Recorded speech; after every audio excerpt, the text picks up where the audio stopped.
The battle over AI is heating up across culture. We've seen, of course, our good friend, our YouTuber Shadiversity, getting just pretty savage in his comments about his AI art that he is making, and he dedicated a second channel to it to kind of, I guess, separate that. But now we're seeing companies even like Sports Illustrated are pushing news articles or sports articles, whatever you want to call them, as written by AI. They have fake AI contributors. And of course, they're deleting things when they get caught with this. This is how it works.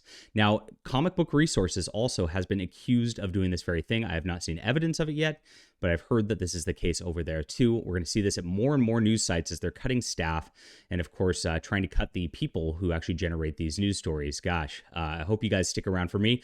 Maybe I'll just be AI in the future. Maybe there'll be a fake me making these YouTube videos for you. I don't know. All right. But I appreciate you being there. So please, I am a real person. Hit the like and subscribe. And check out my books. I write my own books myself. No AI involved. It's down below. And I would appreciate you guys supporting our creative efforts as well. I appreciate everybody who's done so to keep us going over the years too. Thanks so much. So here's the story. Sports Illustrated published articles by fake AI generated writers. Yes, it gets crazy.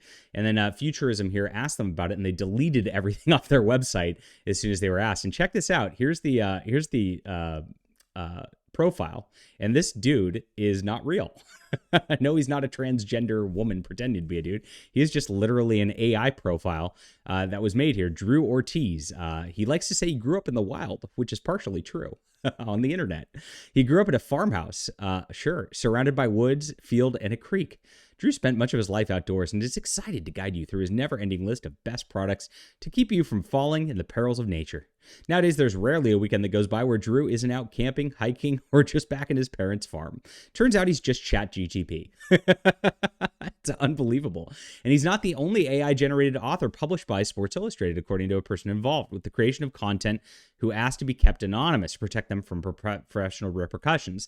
And here's the problem that you have is a lot of the media is based on access everywhere. So if you have a job somewhere and you're the guy who knows about this stuff, if you are outed by this, you might get blacklisted by not just Sports Illustrated, but everybody in the media because you talked about this. So here it is. There's a lot. They told us about fake authors. I was like, what are they? This is ridiculous. This person doesn't exist.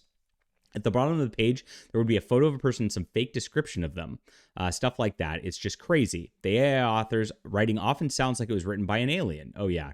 One Ortiz article, for instance, warns that volleyball, quote, can be a little tricky to get into, especially without an actual ball to practice with. According to a second person involved in the Sports Illustrated content, who also asked to be kept anonymous, that's because it's not just like the author's headshots that are AI generated. At least some of the articles themselves churn out using AI as well. The content is AI generated, no matter how much they say it's not. This is not just happening at Sports Illustrated, like I said. This is happening across the board in news agencies everywhere. You're seeing this. AI can approximate articles pretty good, and if you get an editor in there who just cleans up some of the grammar, takes out some of the awkward sentences, a lot of times you wouldn't even know it exists as a casual reader. Now, a person who is trained to see this stuff will, of course, notice it right away because they tend to like repeat phrases. They tend to use awkwardly sentenced things. I did an experiment for a second. I made a Twitter profile that was fake, and I just used AI to generate the tweets. And of course, what happened with it was that I got a little bit of engagement because it used some hashtags that it was trying to get engagement with. But at the end of the day, like I looked at it, and it was writing the same tweet kind of as a variant over and over and over and over again, and it looks fake by the second or third time. And so that's what you'll find here. Maybe the first time you won't notice it, but by the second one, it definitely looks like a fake tweet or a fake article all the way around, and it doesn't actually work at the end of the day. Now, AI is going to get better. It's going to get smarter, and this danger is going to happen as more and more people are going to lose their jobs over this stuff. And of course, the news is going to be generated by this AI. And that means the news narratives are also going to be generated by this. And the way that things are spun is just going to be a completely computer indoctrinated sort of thing. And we're all going to become robots at the end of the day. Isn't that scary? My gosh. Leave a comment down below with what you think about this, my friends. Hit that like and subscribe button, and we'll be back soon.